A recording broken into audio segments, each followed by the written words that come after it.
le monde, j'espère que vous allez bien. On est actuellement dimanche après-midi et aujourd'hui je suis prise d'un élan de motivation. Je vous ai dit dans mon dernier vlog qu'il fallait que je m'occupe de pas mal de petites choses autour de la maison. Et cette plante fait partie de ces choses qui sont sur ma to-do list puisque elle est littéralement en train de se faire tuer par les trips. Je ne m'en sors absolument pas. Tout simplement parce que je suis pas du tout suffisamment rigoureuse sur les nettoyages, sur les rinçages, sur les arrosages, etc. Mais du coup, elle est vraiment en très piteux état et je suis prise d'un élan de motivation pas croyable. J'ai envie de la sauver, j'ai envie de m'en occuper, ça y est, ça revient. Je pense que c'est le fait que les jours rallongent. Je suis en train de revivre petit à petit et je suis en train de retrouver un peu ma passion pour les plantes. Et j'étais en train de réfléchir à ce que je pourrais faire pour aider celle-ci, donc ce Calathea lancifolia qui est juste devant moi. Et je me suis dit qu'en fait, le plus simple, c'était peut-être que j'essaye de la passer en hydroculture. Je vous ai déjà parlé plusieurs fois de l'hydroculture et c'est tout simplement le fait de cultiver les plantes en eau. Alors ici, j'ai un médium intermédiaire qui est le lechuza pon. Donc je mets mes plantes en pomme puis je rajoute de l'eau. Il y a déjà de l'engrais dans le lechuza donc c'est juste parfait. Et surtout l'intérêt pour celle-ci c'est que de 1 je vais pouvoir ne plus trop m'occuper des arrosages parce qu'elle aura toujours normalement un fond d'eau dans le fond de son pot. Et de 2, toutes les plantes que j'ai passées en pomme n'ont pas de trips. Donc j'espère que ça va aider et normalement c'est un Calathea qui est facile. Mais depuis qu'on est dans cet appartement, tous mes Calathea souffrent. Ils ont tous les bords des feuilles qui sont marrons. Ils aiment pas du tout l'air qui est ici. En fait, il fait super sec dans notre appartement. Donc je pense que ça leur plaît pas du tout. Et donc c'est parfait comme environnement pour les trips. Je pense que c'est d'ailleurs la raison principale pour laquelle j'en ai ici. Mais voilà, ça attaque cette plante de manière assez brutale et j'aimerais bien pouvoir m'en sortir, surtout que de base, j'essaierai de retrouver une photo de cette plante quand je l'ai eue. Cette plante était vraiment magnifique, elle était gigantesque, elle était vraiment sublimissime et là, elle fait juste complètement pitié. Donc je vais essayer de faire ça. Alors l'étape numéro 1, ça va être de couper toutes les feuilles qui sont toutes sèches, qui servent absolument à rien. Ensuite il va falloir que je retire le terreau, donc je vais retirer la plante du pot et je vais essayer d'enlever manuellement un maximum de terreau. Et puis j'irai bien rincer les racines sous l'eau, j'en profiterai aussi pour faire un bon nettoyage des feuilles et pour retraiter avec un insecticide naturel. Et une fois que ce sera fait, je planterai le tout dans le lechuza pon, je mettrai un cache-pot avec un fond d'eau à l'intérieur et je croiserai très fort les doigts pour que ça fonctionne et que ma plante reparte.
J'ai fini de rincer les racines de mon Calathea lancifolia qui sont actuellement en train de tremper dans un saladier plein d'eau pour pas qu'elles soient à l'air libre. Et je me suis dit que j'allais m'occuper du lechuza pon. J'en avais pas assez de près, donc j'ai dû ouvrir un nouveau paquet. Et je me suis rendu compte qu'il y avait des tout petits pointillés sur le paquet. Je me suis dit bah je vais essayer de découper sur les pointillés pour voir ce que ça fait. Et en fait, quand on découpe sur les pointillés, ça ouvre à travers un sachet qui est refermable, qui ne va pas du tout jusqu'au bout du sac. Donc si on ouvre en prenant une paire de ciseaux et qu'on coupe en haut, et ben on ne peut plus refermer le sac. Mais si on ouvre par là, Juste par ces petits pointillés là, et ben on a un sachet refermable. Je trouve que c'est absolument génial comme concept et j'avais pas du tout remarqué ça les premières fois où j'ai utilisé le sachet. Et là je viens juste de me rendre compte qu'en fait ceux qui ont créé ce sachet sont des génies, même si c'est pas du tout expliqué dessus, et qu'en fait on peut carrément le refermer pour conserver le lait de Choose Weapon hyper facilement.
Talking bullshit.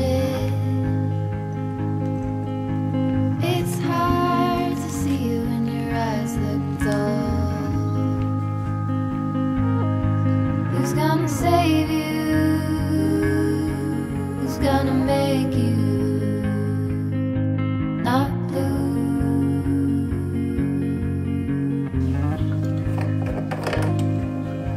Not blue.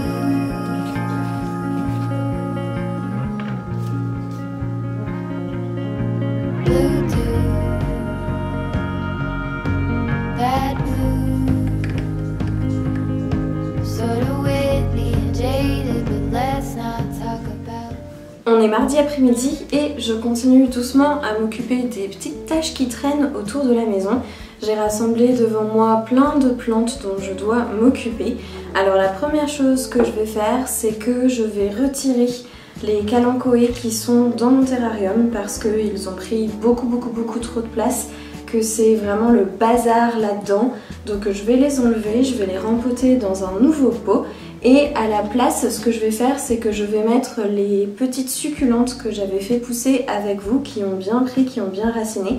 Donc je ferai un terrarium que avec ces plantes-là à l'intérieur. Je pense que ce sera beaucoup mieux et au moins je pourrai vraiment les admirer. Et une fois que ça se sera fait, je vais m'occuper de faire des photos de ces kalanchoés pour les mettre sur Give parce que en fait je ne sais plus quoi en faire. J'en ai beaucoup trop, ça se reproduit à la vitesse de la lumière. En plus, pour être tout à fait honnête, c'est pas une plante que j'affectionne particulièrement, donc ça me sert à rien de les garder, je m'en occupe pas bien, je les apprécie pas, elles sont planquées chez moi, elles sont dans des recoins vraiment où je les vois pas du tout. Donc je me dis que c'est beaucoup mieux si je trouve quelqu'un qui les récupère et qui s'en occupe mieux et qui les apprécie mieux que moi. Donc je vais m'occuper de faire ça après, je ferai une photo avec toutes les kalanchoés d'un coup et puis s'il y a plusieurs personnes qui sont intéressées, j'en donnerai par petits bouts. Et enfin, la dernière chose dont je voudrais m'occuper en termes de plantes d'intérieur pour aujourd'hui, c'est de rempoter mes boutures. Alors j'ai une bouture ici de Philodendron micans qui a raciné que je vais remettre dans le pot principal. Et pareil avec la Maranta Leuconora fascinator, j'ai une nouvelle bouture qui a bien raciné. J'avais fait un deuxième pot qui a bien pris, elle est en train de pousser doucement, alors en ce moment elle n'a pas énormément de lumière donc elle fait des feuilles qui sont un petit peu claires, mais je me dis que je vais compléter avec cette bouture là pour que ça fasse un pot un peu plus rempli, un peu plus fourni. Et déjà pour les plantes d'intérieur pour aujourd'hui, ce sera pas mal.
J'ai encore un élan de motivation, donc je vais aller faire un brin de ménage sur le balcon. Rien d'extraordinaire, mais il faut que j'enlève les plantes qui sont mortes. Donc les annuelles que j'avais mises à l'automne, type chrysanthème, qui n'ont pas du tout passé les gelées de l'hiver, ce qui est complètement normal. Et aussi mes plantes aromatiques qui n'ont pas survécu non plus à l'hiver. J'arrive jamais à les garder pendant l'hiver, alors je me dis que soit il faudrait que je les couvre, ou alors il faudrait que je les rentre peut-être. Mais j'ai pas la place de faire ça, donc bon, tant pis. En attendant, je me fais une raison, j'en rachète tous les ans en me disant que peut-être cette année ça va être l'année où tout va changer. C'est pas encore le cas, mais je ne désespère pas de réussir. Et puis sinon, bah, c'est pas grave, je les cultive en annuel, c'est pas hyper dramatique. Donc bref, rien d'extraordinaire, mais je vais juste aller faire un petit peu de rangement pour que ça ait l'air un peu plus propre.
Là, épouse.